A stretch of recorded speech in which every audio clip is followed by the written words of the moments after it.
Hola amigos de Historias Pulp, aquí estoy, otra vez.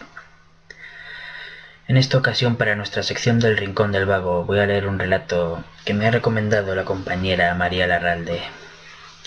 Un relato de Lovecraft, y se llama Las ratas en las paredes.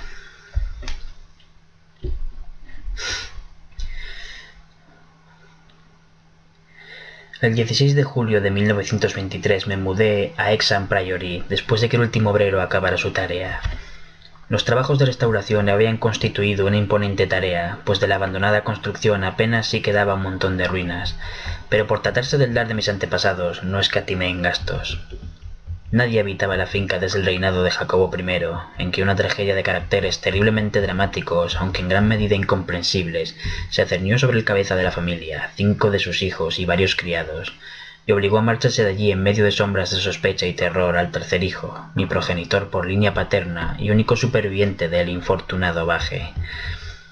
Con el único heredero denunciado por asesinato, la propiedad volvió a manos de la corona, sin que el acusado hiciera el menor intento por excusarse o recuperar la heredad. Trastornado por un horror mayor que el de la conciencia o la ley, y expresando solo el rabioso deseo de borrar aquella antigua mansión de su vista y memoria, Walter de la Poer, 11º barón de Exine, marchó a Virginia, en donde se estableció y fundó la familia que, en el siglo siguiente, era conocida por el nombre de Delaporte. Hexham Priory quedó abandonado, aunque con el tiempo pasó a formar parte de las propiedades de la familia Norris y fue objeto de numerosos estudios como consecuencia de su singular arquitectura, consistente en unas torres góticas levantadas sobre una infraestructura sajona o románica, cuyos cimientos, a su vez, eran de un estilo o mezcla de estilos de época anterior. Romano y hasta druida o el címbrico originario, si es cierto lo que cuentan las leyendas. Los cimientos eran de aspecto muy singular, pues se confundían por uno de sus lados con la sólida caliza del precipicio, desde cuyo borde el priorato dominaba un desolado valle que se extendía 3 millas al oeste del pueblo de Anchester. A los arquitectos y anticuarios les encantaba estudiar esta extraña reliquia de épocas remotas, pero los naturales del lugar la detestaban con todas sus fuerzas. La detestaban desde hacía siglos, cuando aún vivían allí mis antepasados, y la seguían detestando ahora en que, debido a su estado de abandono, la cubría una capa de musgo y mantillo. No llevaba siquiera un día en Anchester cuando me enteré de que descendía de una familia maldita. Pero ya esta semana los obreros han volado por los aires lo que quedaba de Hexham Priory y están atareados en borrar las huellas de sus cimientos. De siempre he conocido la historia, sin aditamentos, de mi linaje familiar, y sé perfectamente que mi primer antepasado americano se trasladó a las colonias envuelto en las sombras de extrañas sospechas. De los detalles, con todo, jamás he sabido nada debido a la reticencia mantenida por generaciones entre los Delaporte. Al contrario que los colonos de nuestra vecindad, rara vez nos jactamos de antepasados que batallaron en las cruzadas o de contar en nuestro linaje con héroes medievales o renacentistas. Ni se nos transmitieron otras tradiciones que las que pudieran encerrarse en el sobre lacrado que todo hacendado latifundista dejó a su primogénito antes de estallar la guerra civil para su apertura póstuma. Las únicas glorias de las que nos jactábamos en la familia eran las alcanzadas tras la emigración. Las glorias de un orgulloso y honorable, si bien un tanto retraído e insociable, linaje de Virginia. En el curso de la guerra toda nuestra fortuna se perdió, y nuestra existencia entera se vio alterada por el incendio de Carfax, residencia de la familia a orillas del río James. Mi abuelo, de edad ya avanzada, pereció entre las llamas del voraz incendio y con él se quemó el sobre que nos ligaba al pasado. Todavía hoy puedo recordar aquel incendio que presencié con mis propios ojos a la edad de 7 años, mientras los soldados federales vociferaban, las mujeres chillaban y los negros daban alaridos y rezaban. Mi padre se había alistado en el ejército y participaba en la defensa de Richmond, y tras múltiples formalidades, mi madre y yo logramos atravesar las líneas enemigas para unirnos a él. Cuando terminó la guerra, nos trasladamos al norte, de donde provenía mi madre, y allí crecí, me hice un hombre, y en última instancia acumulé riquezas como corresponde a todo yanqui emprendedor. Ni mi padre ni yo supimos jamás qué contenía el sobre testamentario destinado a nosotros. Además, Una vez sumido en el monótono curso de la vida mercantil de Massachusetts, perdí todo interés por desvelar los misterios que, sin duda, se ocultaban en el remoto pasado de mi árbol genealógico. Con qué alegría habría dejado Exham Priory a la suerte de sus murciélagos, telarañas y mantillo, si hubiera mínimamente intuido lo que escondía tras sus muros. Mi padre murió en 1904, pero sin ningún mensaje que dejar para mí ni para mi único hijo, Alfred, un muchacho de 10 años huérfano de madre.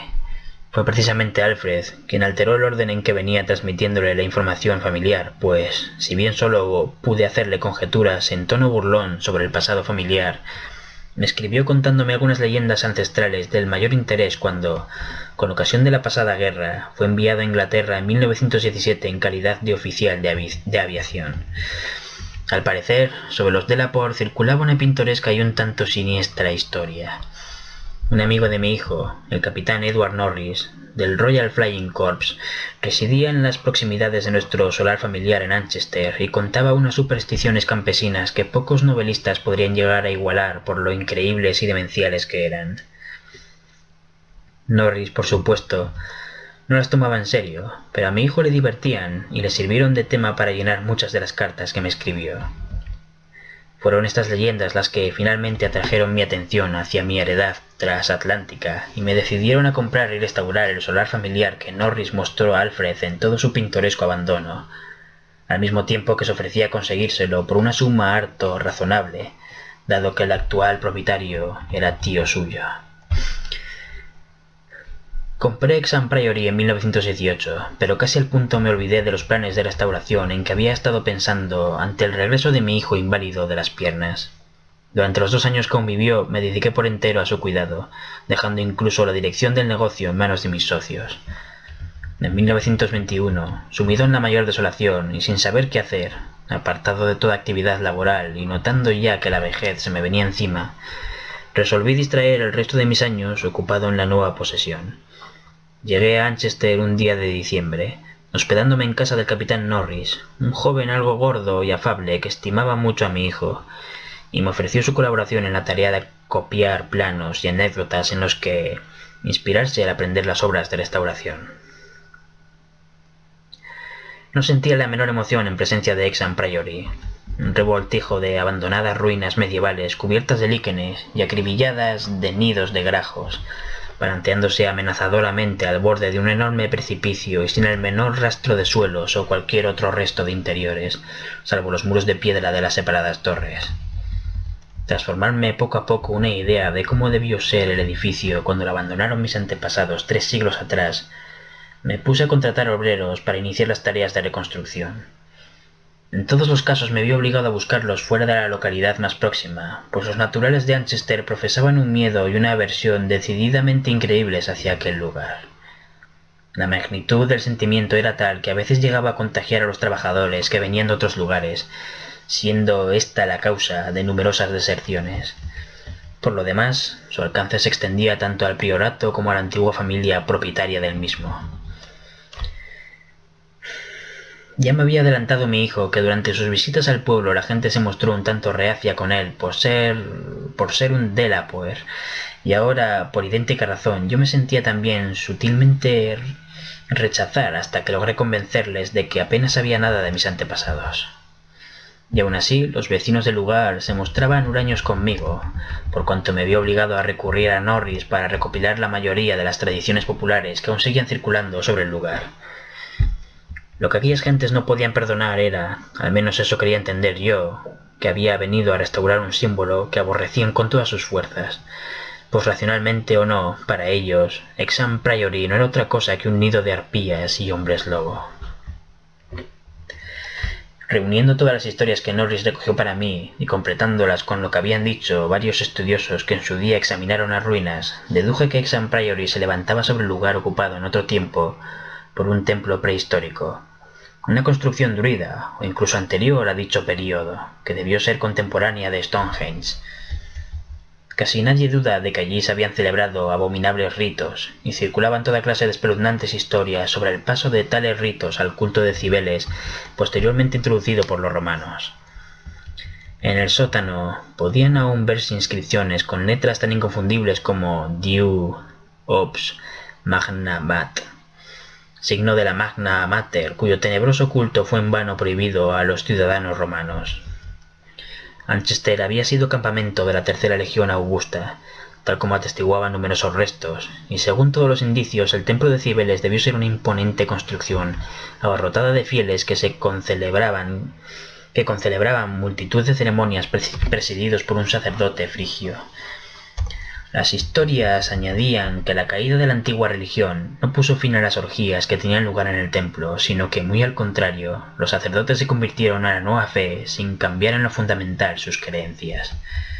Asimismo, se decía que los ritos no desaparecieron con la llegada de los romanos, y que algunos sajones se sumaron a lo que quedaba del templo, dándole el perfil característico que habría de distinguirle con el tiempo, a la vez que hacían de él el centro de irradiación de un culto temido en la mitad del territorio al que se extendía la heptarquía.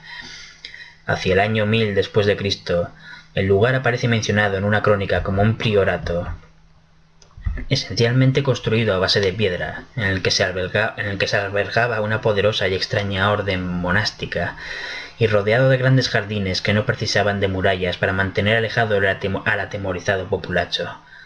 Jamás llegaron a destruirlo los daneses, si bien su suerte debió declinar radicalmente tras la conquista normanda, pues no hubo el menor impedimento para que Enrique III confiriera su propiedad a mi antepasado Gilbert de la Poer, primer barón de Hexham, en 1261. De mi familia no se conservan testimonios adversos antes de esa fecha, pero algo raro debió acontecer por entonces. Ya en una crónica de 1307 hay una referencia a un de la Poer, al que se califica de renegado de Dios, mientras que en las leyendas populares se aprecia un miedo cerval, a decir nada del castillo que se erigió sobre los cimientos del antiguo templo y priorato. Los cuentos de viejas que corrían sobre el lugar eran de lo más espeluznantes, más terroríficos si cabe, por la tenebrosa reticencia y sombrías evasivas de que hacían gala. En ellos se representaba a mis antepasados como un linaje de demonios junto a los que personajes de la talla de un Giles de Retz o un Marqués de Sade no pasaban de meros aprendices, y se dejaba intuir veladamente su responsabilidad por las ocasionales desapariciones de aldeanos en el transcurso de varias generaciones. Los peores de toda la parentela, a tenor de lo que dice la tradición, fueron los varones y sus herederos directos. Al menos, la mayoría de las historias que circulaban se referían a ellos. Si un heredero mostraba inclinaciones más saludables, se decía en ellas, fallecía con toda seguridad de edad temprana y misteriosamente para dejar paso a otro descendiente más en consonancia con el apellido. Los de la Poer parecían profesar un culto propio, presidido por el cabeza de familia y a veces restringido a unos cuantos miembros de la misma. El temperamento más que el linaje era el fundamento de dicho culto, pues en él participaban también quienes ingresaban en la familia por razón de matrimonio. Lady Margaret Trevor de Cornualles, mujer de Godfrey, el hijo segundo del quinto barón, acabó por convertirse en uno de los fantasmas predilectos de los niños de todo el país y en diabólica heroína de un horripilante y antiguo romance que aún se oye en las proximidades de la frontera galesa. Conservada también en los romances, aunque no tan ilustrativa al respecto, merece citarse la espeluznante historia de Lady Mary de la Poer, que al poco de casarse con el barón de Shrewsfield, murió asesinada a manos de este y de su madre, siendo posteriormente absueltos y bendecidos ambos criminales por el sacerdote al que confesaron aquello que no se atreverían a decir en público. Estos mitos y romances, característicos de la más descarnada superstición, me repelían en extremo. Su persistencia y su asociación a tan larga descendencia de mis antepasados resultaban especialmente irritantes, en tanto que las acusaciones de hábitos monstruosos recordaban, de manera harto desagradable, al único escándalo conocido de mis inmediatos antepasados. Me refiero al caso de mi primo, el joven Randolph de la Poer de Carfax, que se fue a vivir con los negros y se hizo oficiante del rito vudú a su regreso de la Guerra de México. Bastante menos me inquietaban las historias que corrían sobre lamentos y aullidos en el valle desolado y barrido por el viento que se abría al pie del precipicio de caliza, así como otras sobre los fétidos hedores que emanaban de las tumbas tras las primaverales lluvias, sobre el torpón y aullador objeto manco que el caballo de Sir John Clave pisó una noche en medio de un solitario campo, o sobre el criado que se había vuelto loco a causa de algo indefinible que vio en el priorato a plena luz del día. Todo ello no eran sino retazos de historias fantásticas que habían arraigado en el vulgo, y por aquel entonces yo era un escéptico a carta cabal. Los relatos sobre aldeanos desaparecidos no debían desecharse del todo, aun cuando no eran especialmente significativos a la vista de las prácticas medievales. La voraz curiosidad significaba la muerte, y más de una cercenada cabeza se había mostrado en público en los bastiones, de los que afortunadamente ya no quedaba huella, que se levantaban en los aledaños de Hexham Priory. Algunas de las historias que corrían eran sumamente pintorescas, hasta el punto de hacerme sentir no haber estudiado más mitología comparada en mi juventud. Así, por ejemplo, aún subsistía la creencia de que una legión de diablos con alas de vampiros se reunía todas las noches en el priorato para celebrar sus rituales aquelarres, legión cuyo mantenimiento alimenticio podía hallar explicación en la desproporcionada abundancia de verduras ordinarias cultivadas en aquellos enormes huertos. La más gráfica de todas las historias que circulaban sobre el lugar era una que relataba la dramática epopeya de las ratas, un insaciable ejército de obscenas alimañas que había surgido en tropel del interior del castillo 3 meses después de la tragedia que lo condenó al más absoluto abandono. Una cenceña, nauseabunda y famélica soldadesca que había barrido todo a su paso, devorando aves, gatos, perros, cerdos, ovejas y hasta 2 desventurados seres humanos antes de ver acallado su furor. En torno a tan inolvidable plaga de roedores gira todo un ciclo independiente de mitos, pues las alimañas se dispersaron por entre las casas del pueblo, suscitando toda clase de imprecaciones y horrores a su paso. Tales eran las historias que se cernían sobre mí cuando me dispuse a acometer, con la obstinación propia de un anciano, las obras de restauración de mi ancestral solar. No debe creerse, ni siquiera por un momento, que tales historias constituían lo esencial del entorno psicológico en que me desenvolvía. Por otro lado, contaba con el apoyo decidido y constante del capitán Norris y de los arqueólogos que me rodeaban y asistían en mi tarea. Una vez terminada la obra, algo más de 2 años después de iniciada, pude contemplar aquel conjunto de amplias habitaciones, revestidos muros, abovedados techos, ventanas con parteluces y anchas escaleras, con un orgullo que compensaba con creces los cuantiosos gastos que supuso la restauración. No había detalle medieval que no estuviera diestramente reproducido, y las partes nuevas armonizaban a la perfección con los muros y cimientos originales. El solar de mis antepasados estaba de nuevo en pie, y ahora solo me quedaba redimir la fama local de la línea familiar que terminaba en mí. Me quedaría a vivir allí permanentemente y demostraría a todos que un Delapoer, pues había adoptado de nuevo la grafía original del apellido, no tenía por qué ser un ser diabólico. Mi confort se vio en parte aumentado por el hecho de que, aunque Hexham Priory estaba construido según los cánones medievales, su interior era absolutamente nuevo y se hallaba libre de vetustos fantasmas y nocivas alimañas. Como ya he dicho, me mudé a Hexham Priory el 16 de julio de 1923. Me hacían compañía en mi nueva residencia 7 criados y 9 gatos, animal por el que siento una especial atracción. Mi gato más viejo, Niggerman, tenía 7 años y vino conmigo desde Bolton, en Massachusetts. El resto de los gatos los había ido reuniendo mientras vivía con la familia del capitán Norris, en el curso de las obras de restauración del priorato. Durante 5 días nuestra rutina prosiguió en medio de la más absoluta calma, empleando la mayor parte del tiempo en la clasificación de antiguos documentos relativos a la familia. Disponía ya de unas cuantas descripciones muy detalladas de la tragedia final y la huida de Walter Delapoer, que supuse sería lo que encerraba el legajo hereditario perdido en el incendio de Carfax. Al parecer, a mi antepasado se le acusó, con sobrada razón, de matar al resto de los moradores de la casa, salvo 4 criados cómplices suyos, mientras dormían. Unas 2 semanas después de un sorprendente descubrimiento que habría de alterar toda su forma de ser, pero que no debió desvelar más que a los criados que colaboraron con él en el asesinato y seguidamente huyeron lejos del alcance de la justicia. Esta degollina premeditada, en total un padre, 3 hermanos y 2 hermanas, fue en gran medida condonada por los aldeanos y con tal negligencia dictaminada por la justicia que su instigador pudo huir, con todos los honores, sin sufrir el menor daño ni tener que disfrazarse, a Virginia. El sentir general que circulaba por el pueblo era que había librado aquellas tierras de la maldición inmemorial que sobre ellas pesaba. Ni siquiera puedo conjeturar cuál fue el descubrimiento que llevó a mi antepasado a cometer tan abominable acción. Walter de la Poer debía conocer desde hacía tiempo las siniestras historias que se contaban sobre su familia, por lo que no creo que el motivo que desató todo proviniera de dicha fuente. ¿Presenciaría acaso algún antiguo y espeluznante rito o se daría de bruces con algún tenebroso símbolo revelador en el priorato o en sus aledaños? En Inglaterra se le tenía por un joven tímido y de buenos modales. En Virginia parecía más un ser de carácter atormentado y aprensivo que un tipo duro o amargado.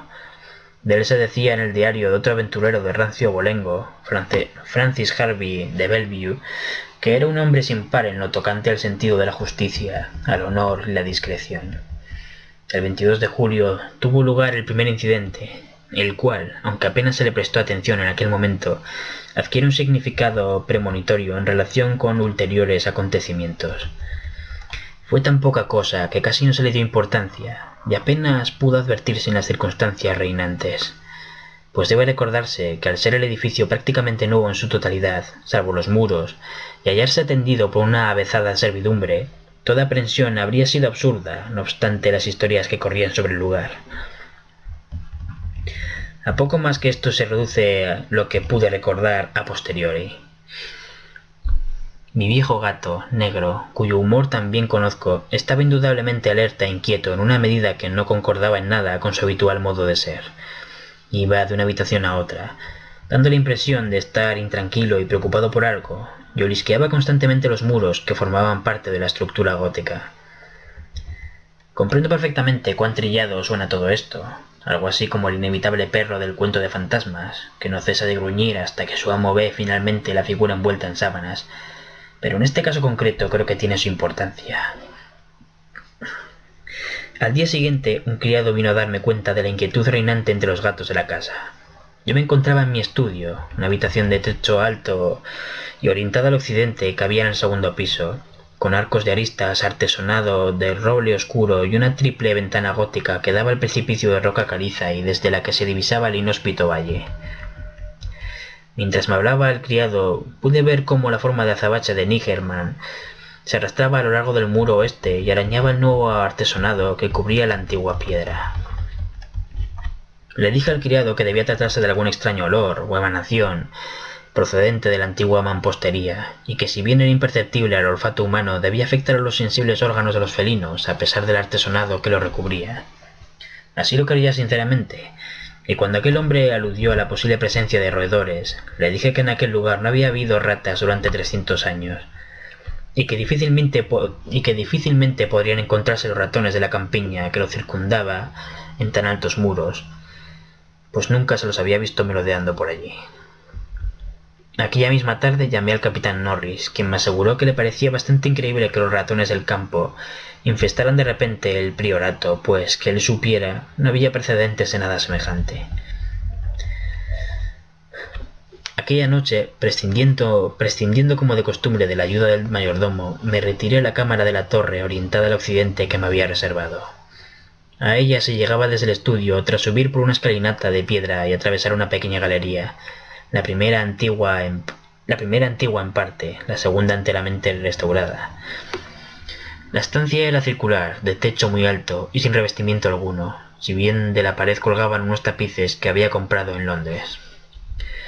Tras comprobar que Nigerman se hallaba conmigo, cerré la pesada puerta gótica y me recogí a la luz de aquellas bombillas eléctricas que tanto se asemejaban a bujías. Al cabo de un rato apagué la luz y me dejé hundir en la taraceada y endoselada cama coronada por 4 baldaquines, con el venerable gato en su habitual lugar a mis pies. No eché las cortinas, quedando mi mirada fija en la angosta ventana que daba al norte y tenía justo frente a mí. Un esbozo de aurora se dibujaba en el cielo, destacando la siempre grata silueta de las primorosas tracerías de la ventana. En un momento dado debí quedarme apaciblemente dormido, pues recuerdo claramente una sensación de despertar de extraños sueños, cuando el gato dio un brusco respingo abandonando la serena posición en que se encontraba. Pude verlo gracias al tenue resplandor de la aurora. Tenía la cabeza enhiesta hacia adelante, las patas delanteras clavadas en mis tobillos y las traseras estiradas cuán largas eran. Miraba fijamente a un punto de la pared situado algo al oeste de la ventana, un punto en el que mi vista no encontraba nada digno de resaltar, pero en el que se concentraban ahora mis 5 sentidos. Mientras observaba, comprendí el motivo de la excitación de Nigerman. Si se movieron o no los tapices es algo que no sabría decir. A mí me pareció que sí, aunque muy ligeramente. Pero lo que sí puedo jurar es que detrás de los tapices oí un ruido, leve pero nítido, como de ratas o ratones escabulléndose precipitadamente. No había transcurrido un segundo cuando ya el gato se había arrojado materialmente sobre el tapiz de matizados colores, haciendo caer al suelo, debido a su peso, la parte a la que se agarró y dejando al descubierto un antiguo y húmedo muro de piedra, retocado aquí y allá por los restauradores, y sin la menor traza de roedores merodeando por sus inmediaciones. Nigerman recorrió de arriba abajo el suelo de aquella parte del muro, desgarrando el tapiz caído e intentando en ocasiones introducir sus garras entre el muro y la tarima del suelo. Pero no encontró nada, y al cabo de un rato volvió muy fatigado a su habitual posición a mis pies. Yo no me había levantado de la cama, pero no volví a conciliar el sueño en toda la noche. A la mañana siguiente indagué entre la servidumbre, pero nadie había advertido nada anormal, excepto la cocinera, que recordaba el anómalo comportamiento de un gato que dormitaba en el alféizar de su ventana. El gato en cuestión se puso a maullar a cierta hora de la noche, despertando a la cocinera justo a tiempo de verle lanzarse a toda velocidad por la puerta abierta escaleras abajo. Al mediodía me quedé un rato amodorrado y al despertarme fui a visitar de nuevo al capitán Norris, que mostró especial interés en lo que le conté. Los incidentes extraños, tan raros a la vez que tan curiosos, despertaban en él el sentido de lo pintoresco y le trajeron a la memoria multitud de recuerdos de historias locales sobre fantasmas. No conseguíamos salir de nuestro estupor ante la presencia de las ratas, y lo único que se le ocurrió a Norris fue dejarme unos cepos y unos polvos de verde de París que, de vuelta a casa, mandé a los criados colocar en lugares estratégicos. Me fui pronto a la cama pues tenía mucho sueño, pero mientras dormía me asaltaron atroces pesadillas. En ellas miraba hacia abajo desde una impresionante altura a una gruta débilmente iluminada cuyo suelo estaba cubierto por una gruesa capa de estiércol. En el interior de dicha gruta había un demonio porquerizo de canosa barba que dirigía con su cayado un rebaño de bestias fungiformes y flácidas cuya sola vista me produjo una indescriptible repugnancia. Luego, mientras el porquero se detenía un instante y se inclinaba para divisar su rebaño, un impresionante enjambre de ratas llovió del cielo sobre el hediondo abismo y se puso a devorar a animales y hombre. Tras tan terrorífica visión me desperté bruscamente a causa de los bruscos movimientos de Nigerman, que como de costumbre dormía a mis pies. Esta vez no tuve que inquirir por el origen de sus gruñidos y resoplidos, ni por el miedo que le impulsaba a hundir sus garras en mis tobillos, inconsciente de su efecto, pues las 4 paredes de la estancia bullían de un sonido nauseabundo, el repugnante deslizarse de gigantescas ratas famélicas. En esta ocasión no había aurora que permitiera ver en qué estado se encontraba el tapiz, cuya sección caída había sido reemplazada, pero no vacilé ni un instante en encender la luz. Al resplandor de ésta pude ver cómo todo el tapiz era presa de una espantosa sacudida, hasta el punto de que los dibujos, de por sí ya un tanto originales, se pusieron a ejecutar una singular danza de la muerte. La agitación desapareció casi al instante, y con ella los ruidos. Saltando del lecho, hurgué en el tapiz con el largo mango del calentador de cama que había en la habitación, y levanté una parte del mismo para ver qué había debajo, pero allí no había sino el restaurado muro de piedra, y para entonces ya había remitido el estado de tensión en que se encontraba el gato debido al olfateo de algo anómalo. Cuando examiné el cepo circular que había colocado en la habitación, pude ver que todos los orificios se encontraban forzados, aunque no quedase rastro de lo que debió escaparse tras caer en la trampa. Naturalmente, ni se me pasó por la cabeza volver a la cama, así que encendí una vela, abrí la puerta y salí a la galería al final de la cual estaban las escaleras que conducían a mi estudio, con Nigerman siempre pegado a mis talones. Antes de llegar a la escalinata de piedra, empero, el gato salió disparado delante de mí y desapareció tras el antiguo tramo. Mientras bajaba las escaleras llegaron de repente hasta mí unos sonidos producidos en la gran estancia que quedaba debajo, unos sonidos de tal naturaleza que no podían inducir a equívoco. Los muros de artesonado de roble bullían de ratas que se deslizaban y se arremolinaban en un inusitado frenesí, mientras Niggerman corría de un lado para otro con la irritación propia del cazador burlado. Al llegar abajo encendí la luz, pero no por ello remitió el ruido esta vez. Las ratas seguían alborotadas, dispersándose en barahunda con tal estrépito y nitidez que finalmente no me fue difícil asignar una dirección precisa a sus movimientos.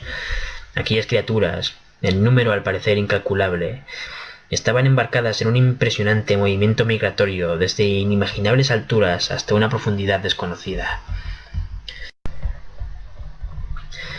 Seguidamente oí un ruido de pasos en el corredor, y unos instantes después 2 criados abrían de golpe la maciza puerta. Rastreaban toda la casa en busca del origen de aquel revuelo que llevó a todos los gatos de la casa a lanzar estridentes maullidos y a saltar precipitadamente varios tramos de escalera hasta llegar ante la puerta cerrada del sótano, donde se agazaparon sin dejar de maullar. Les pregunté a los criados si habían visto a las ratas, pero su respuesta fue negativa, y cuando me volteé para llamar su atención a los sonidos que se oían en el interior del artesonado, pude advertir que el ruido había cesado. Junto con aquellos 2 hombres bajé hasta la puerta del sótano, pero para entonces ya se habían dispersado los gatos. Luego decidí explorar la cripta que había debajo, pero de momento me limité a inspeccionar los cepos. Todos habían saltado, pero no tenían ni un solo ocupante. Contento porque excepto los felinos y yo nadie más había oído las ratas, me senté en mi estudio hasta que alboreó el día, reflexionando intensamente sobre cuál pudiera ser la causa de todo ello, y tratando de recordar todo fragmento de leyenda desenterrado por mí que hiciera referencia al edificio en que habitaba. Dormí un poco por la mañana, reclinado en el único sillón confortable del gabinete que mi medieval diseño del mobiliario no logró proscribir. Al despertarme llamé por teléfono al capitán Norris, quien se presentó al cabo de un rato y me acompañó en la exploración del sótano. No encontramos absolutamente nada que nos llamase la atención, aunque no pudimos reprimir un escalofrío al enterarnos de que la cripta databa de tiempos de los romanos. Todos los arcos, bajos y macizos pilares eran de estilo romano, no del estilo degradado de los chapuceros sajones, sino del severo y armónico clasicismo de la era de los Césares. Como cabía esperar, las paredes abundaban en inscripciones familiares a los arqueólogos que habían explorado en repetidas ocasiones el lugar. Podían leerse cosas del estilo de Vegetae prop temp dona y L praec us pontificatis y otras más. La referencia a Atis me produjo un estremecimiento, pues había leído a Catulo y sabía algo de los abominables ritos dedicados al dios oriental, cuyo culto tanto se confundía con el de Cibeles. Norris y yo, a la luz de unos faroles, tratamos de interpretar los extraños y descoloridos dibujos que se veían en unos bloques de piedra irregularmente rectangulares que debieron ser altares en otro tiempo, pero no pudimos sacar nada en claro. Recordamos que uno de aquellos dibujos, una especie de sol del que salían unos rayos en todas las direcciones, fue escogido por los estudiantes para mostrar que no era de origen romano, sugiriendo que los sacerdotes romanos se habían limitado a adoptar aquellos altares que provendrían de un templo más antiguo y probablemente aborigen levantado sobre aquel mismo suelo. En uno de aquellos bloques se advertían unas manchas marrones que me dieron que pensar. El mayor de todos ellos, un bloque que se encontraba en el centro de la estancia, tenía ciertos detalles en la cara superior que indicaban que había estado en contacto con el fuego. Probablemente se trataba de ofrendas incineradas. Tales eran las cosas que se veían en aquella cripta ante cuya puerta los gatos habían estado maullando, y donde Norris y yo habíamos decidido pasar la noche. Los criados, a quienes les advirtió que no se preocuparan por los movimientos de los gatos durante la noche, bajaron sendos sofás, y Niggerman fue admitido en calidad de ayuda a la vez que de compañía. Juzgamos oportuno cerrar herméticamente la gran puerta de roble, una réplica moderna con rendijas para la ventilación, y seguidamente nos retiramos con los faroles aún encendidos a aguardar cuanto pudiera depararnos la noche. La cripta estaba en la parte inferior de los cimientos del priorato y al fondo de la cara del prominente precipicio que dominaba el desolado valle. No dudaba que aquel había sido el objetivo de las infatigables e inexplicables ratas, aun cuando no sabría decir el motivo. Mientras aguardábamos expectantes, mi vigilia se entremezclaba ocasionalmente con sueños a medio formar, de los que me despertaban los inquietos movimientos del gato que, como de costumbre, se encontraba a mis pies. Pero aquella noche mis sueños no tuvieron nada de agradable. Al contrario, fueron tan espeluznantes como los de la noche anterior. De nuevo aparecían ante mí la siniestra gruta en penumbra y el porquero con sus innombrables y fungiformes bestias revolcándose en el cieno, y al mirar a aquellos seres me parecían más cerca y con perfiles más precisos, tan precisos que casi podía ver sus rasgos físicos. Luego pude ver la flácida fisonomía de uno de ellos, cuando de repente desperté profiriendo tal grito que Niggerman dio un violento respingo, mientras el capitán Norris, que no había pegado el ojo en toda la noche, se echó a reír a carcajadas. Y aún más, o quién sabe si menos, había reído Norris de haber sabido el motivo de mi estruendoso grito. Pero ni yo mismo lo recordé hasta pasado un rato. El horror descarnado tiene la virtud de paralizar a menudo la memoria. Norris me despertó al empezar a manifestarse el fenómeno. En el curso del referido y espantoso sueño me desveló con una ligera sacudida instándome a que escuchara el ruido de los gatos. Y bien que podía escucharse, pues al otro lado de la cerrada puerta, al pie de la escalinata de piedra, había una verdadera baraúnda de felinos aullando y arañando en la madera, mientras Niggerman, absorto por completo de cuanto pudieran estar haciendo sus congéneres, corría alocadamente a lo largo de los desnudos muros de piedra, en los que pude percibir claramente el mismo ajetreo de ratas deslizándose que tanto me había atribulado a la noche anterior.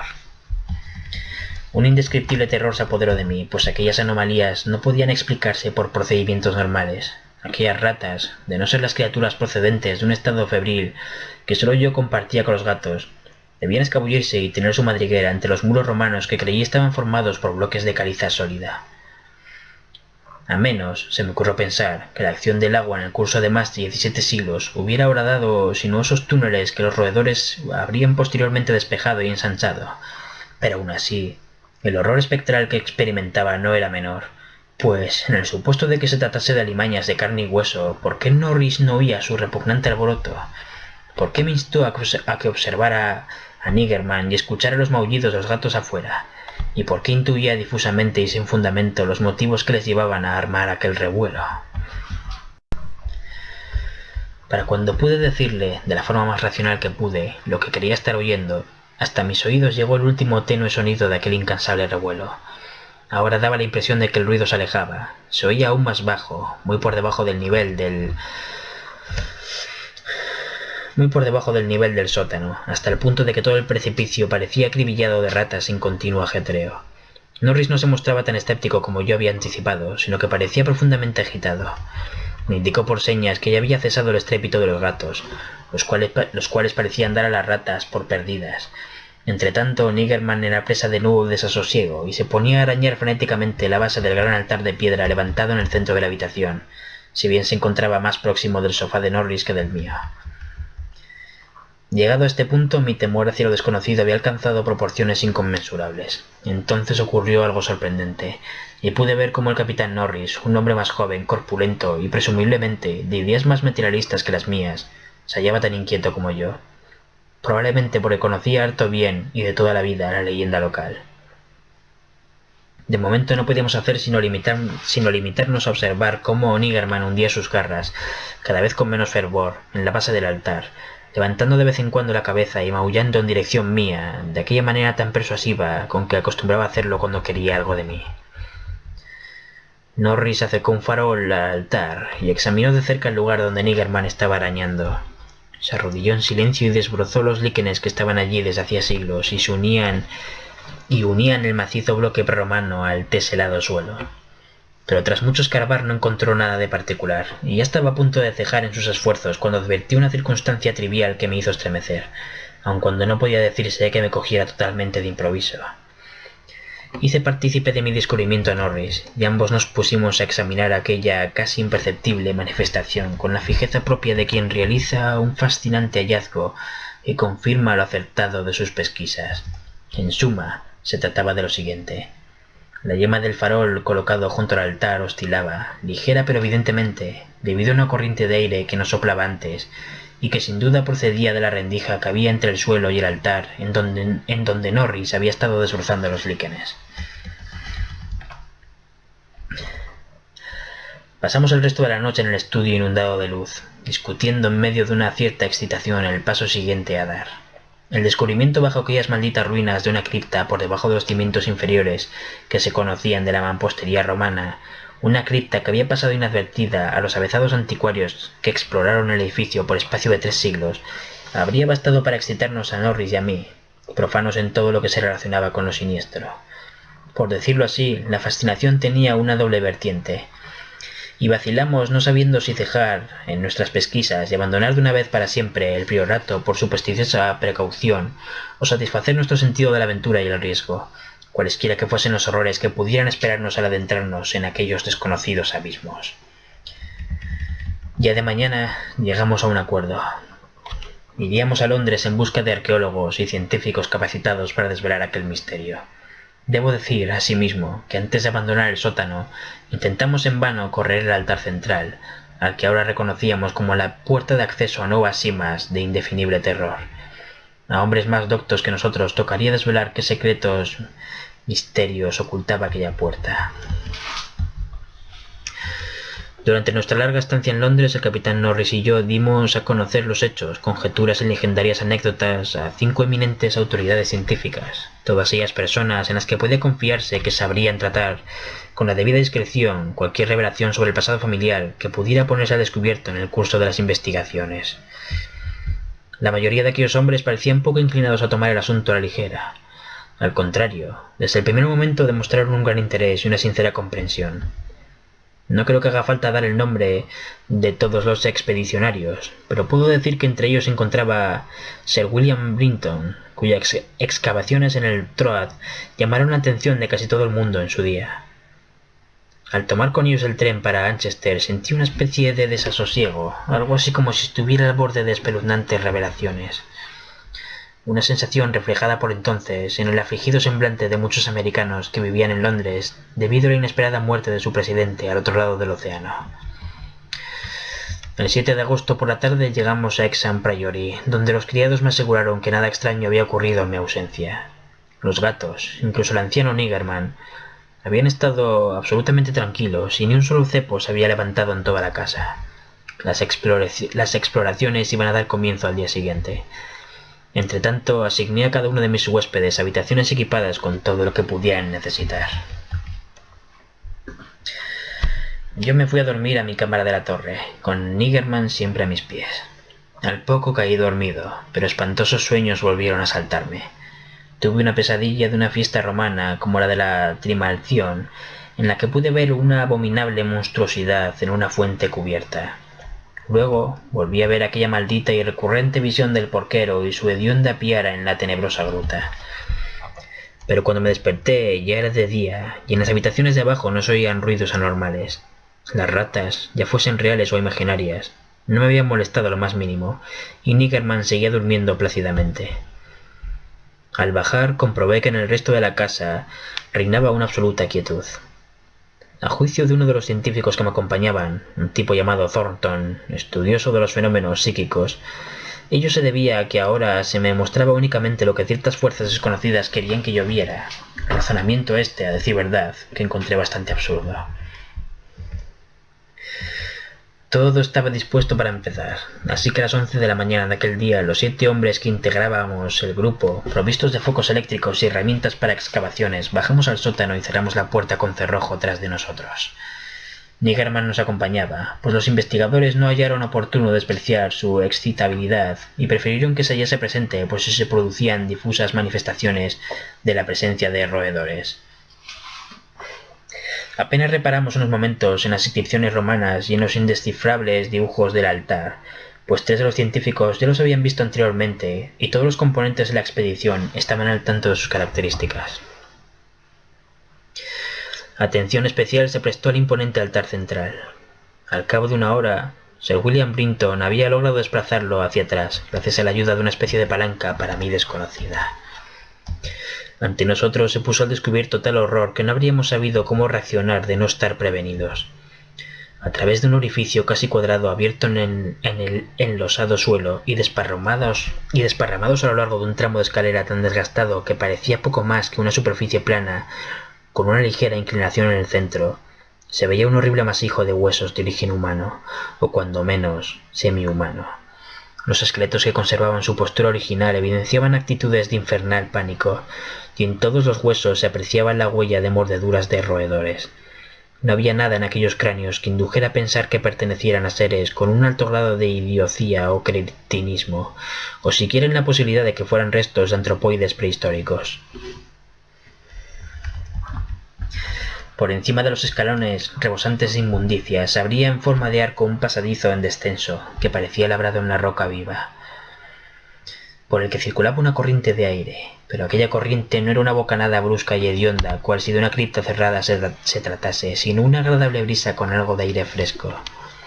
Tras detenernos un momento, nos aprestamos, en medio de un general escalofrío, a abrirnos paso escalera abajo.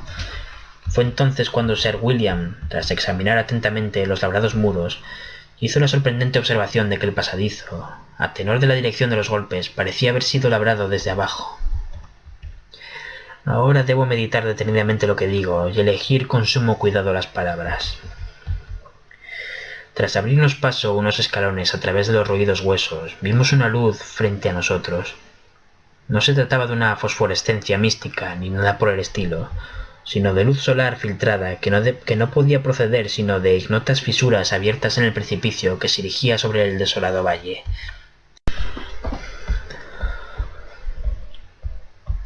No tenía nada de particular que nadie desde el exterior hubiera parado mientes en aquellas rendijas, pues aparte de estar el valle totalmente despoblado, la altura y pendiente del precipicio eran tales que solo un aeronauta podría estudiar su cara en detalle.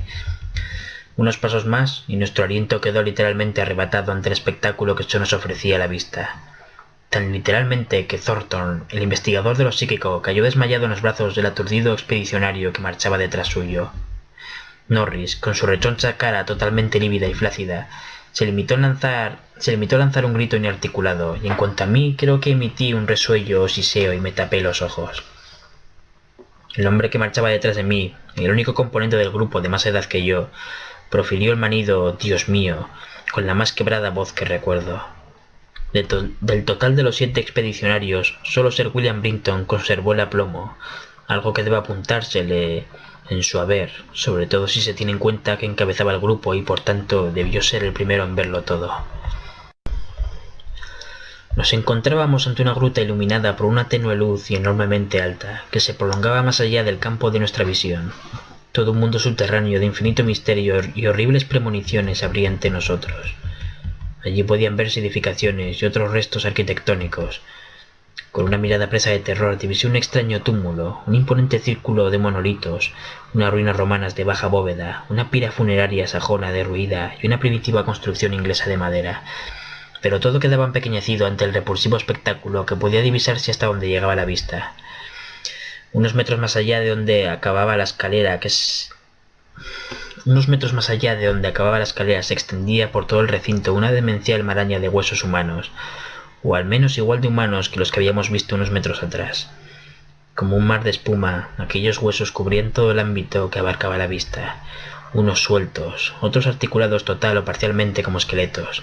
Estos últimos se encontraban en posturas que reflejaban un diabólico frenesí, como si estuviesen repeliendo alguna amenaza o aferrando a otros cuerpos con intenciones caníbales. Cuando el Dr. Trask, el antropólogo del grupo, se detuvo para examinar e identificar los cráneos, se encontró con que estaban formados por una mezcolanza degradada que les sumió en el más completo estupor. En su mayoría aquellos restos pertenecían a seres muy por debajo del hombre de Piltdown en la escala de la evolución, pero en cualquier caso eran, sin la menor duda, de origen humano. Muchos eran de grado superior, y solo unos pocos eran cráneos de seres con los sentidos del cerebro plenamente desarrollados. No había hueso que no estuviera roído, sobre todo por ratas, pero también por otros seres de aquella jauría semihumana. Mezclados con ellos podían verse muchos huesecillos de ratas, guerreros caídos del letal ejército que había cerrado un antiguo ciclo épico. Dudo que alguno de nosotros conservase su lucidez a lo largo de aquel día de horrorosos descubrimientos. Ni Hoffman ni Huysmans podían imaginarse una escena más asombrosamente increíble, más atrozmente repulsiva, ni más góticamente grotesca que la que se ofrecía a la vista de aquella sombría gruta por la que los 7 expedicionarios avanzábamos a tumbos. Íbamos de revelación en revelación, a la vez que tratábamos de evitar todo pensamiento que se nos viniera a la cabeza sobre lo que pudiera haber acaecido en aquel lugar 300, 1000, 2000 o quién sabe si 10.000 años atrás. Aquel lugar era la antesala del infierno, y el pobre Thornton volvió a desmayarse cuando Trask le dijo que algunos de aquellos esqueletos debían descender de cuadrúpedos a lo largo de las 20 o más generaciones que les precedieron. A un horror seguía otro cuando empezamos a interpretar las ruinas arquitectónicas, los seres cuadrúpedos y sus ocasionales reclutas procedentes de las filas bípedas. Habían vivido encerrados en cuévanos de piedra, de donde debieron escapar en su delirio final provocado por el hambre o el miedo a los roedores. Por legiones se contaban las ratas, cebadas evidentemente por la ingestión de las verduras ordinarias cuyos residuos podían aún encontrarse a modo de ponzoñoso ensilaje en el fondo de grandes recipientes de piedra prerromanos. Ahora comprendía por qué mis antepasados tenían aquellos huertos tan inmensos. Ojalá pudiera relegarlo todo al olvido. No me hizo falta inquirir sobre lo que se proponían aquellas infernales bandadas de roedores. Sir William, de pie y enfocando con su linterna la ruina romana, tradujo en voz alta el más sorprendente ritual que jamás haya conocido, y habló de la dieta alimenticia del culto antediluviano que los sacerdotes de Cibeles encontraron y entremezclaron con el suyo. Norris, acostumbrado como estaba a la vida de las trincheras, no podía caminar derecho al salir de la construcción inglesa. El edificio en cuestión era una carnicería y una cocina, justo lo que Norris esperaba encontrar, pero ya no era tan normal ver utensilios ingleses familiares en semejante lugar y poder leer inscripciones inglesas que resultaban conocidas, algunas de fecha tan cercana como 1610. Yo no pude entrar en el edificio, aquel edificio testigo de diabólicas celebraciones que solo se vieron interrumpidas por la daga de mi antepasado Walter de la Poer. Sí me aventuré a entrar en lo que resultó ser el edificio bajo sajón, cuya puerta de roble se hallaba en el suelo, y en el que me encontré una impresionante hilera de 10 celdas de piedra con herrumbrosos barrotes. 3 tenían ocupantes, todos ellos esqueletos de grado superior, y en el huesudo dedo índice de uno de ellos pude ver un sello con mi escudo de armas. Sir William encontró una cripta con celdas aún más antiguas debajo de la capilla romana, pero en este caso las celdas estaban vacías. Debajo había una cripta de techo bajo, llena de nichos con huesos alineados, algunos de los cuales mostraban terribles inscripciones geométricas esculpidas en latín, en griego y en la lengua de Frigia.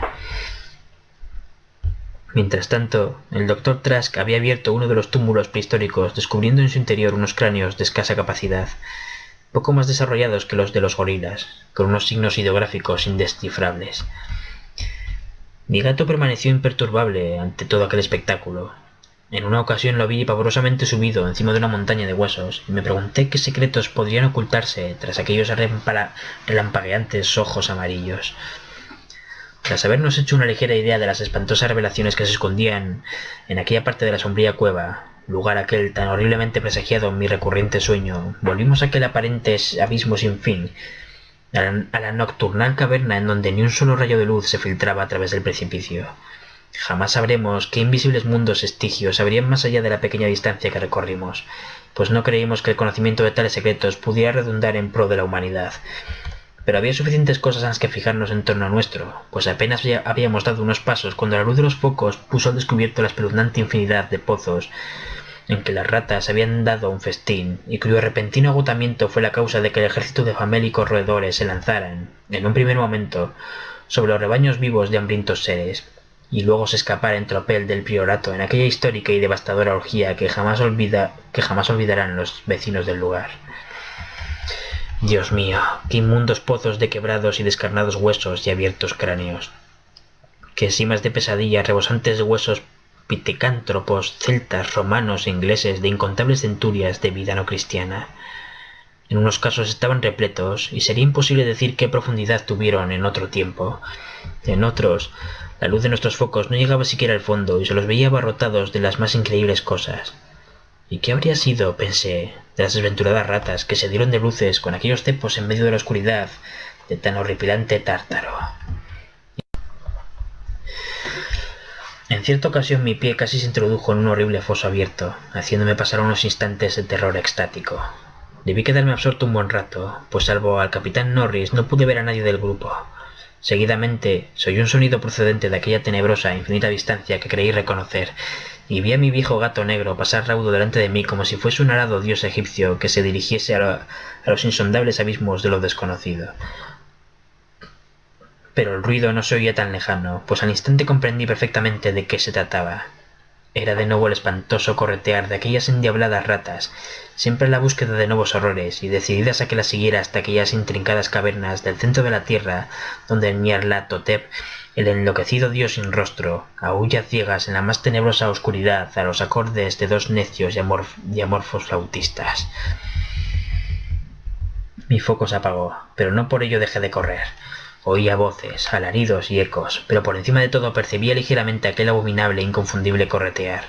En un principio tenuemente y luego con mayor intensidad, como un cadáver rígido e hinchado se desliza mansamente por la corriente de un río de grasa que discurre bajo infinitos puentes de ónix hasta desembocar en un negro y putrefacto mar.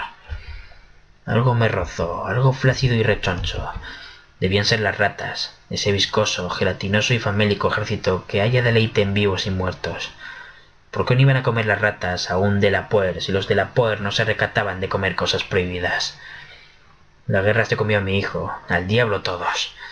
Y las llamas yanquis devoraron Carfax, reduciendo a cenizas al viejo Delapoer y el secreto de la familia. No, repito que no soy el demonio porquero de la oscura gruta. No era la gordinflona cara de Edward Norris lo que había encima de aquel flácido ser fungiforme. Él seguía vivo, pero mi hijo murió. ¿Cómo pueden ser propiedad de un Norris las tierras de un Delapoer? Es vudú, te lo digo yo, esa serpiente moteada. Maldito Thornton, te enseñaré a desmayarte ante las obras de mi familia. Por los clavos de Cristo, canalla, te va a gustar de la sangre. Pero, ¿es que quieren que lo siga por estos infernales recovecos? Magna Mater, Magna Mater. Atistia ad agaizad, aodaun, aguspas dunacort, donas todas hort, abuseatza, rela, tebeze. Estas cosas y otras, según cuentan, decía yo cuando me encontraron en medio de las tinieblas 3 horas después. Estaba agazapado en aquella tenebrosa oscuridad sobre el cuerpo rechoncho y a medio devorar del capitán Norris, mientras Niggerman se abalanzaba sobre mí y me desgarraba la garganta. Pero ya ha pasado todo. Exham Priory ha volado por los aires. Se han llevado de mi lado a mi viejo gato negro. Me han encerrado en esta enrejada habitación de Handwell y espantosos rumores circulan acerca de mi heredad y de lo que me acaeció en ella. Thornton está en la habitación de al lado, pero no me dejan hablar con él. Tratan, asimismo, de que no lleguen al dominio público la mayoría de las cosas que se saben sobre el priorato. Siempre que hablo del pobre Norris me acusan de haber cometido algo horrible, pero deberían saber que no lo hice yo. Deberían saber que fueron las ratas, las escurridizas e insaciables ratas, con su continuo ajetreo que no me deja conciliar el sueño, las endiabladas ratas que corretean tras los acolchados muros de la habitación en que ahora me encuentro y me reclaman para que las siga en pos de horrores que no pueden compararse con los hasta ahora conocidos. Las ratas que ellos no pueden oír, las ratas de las paredes.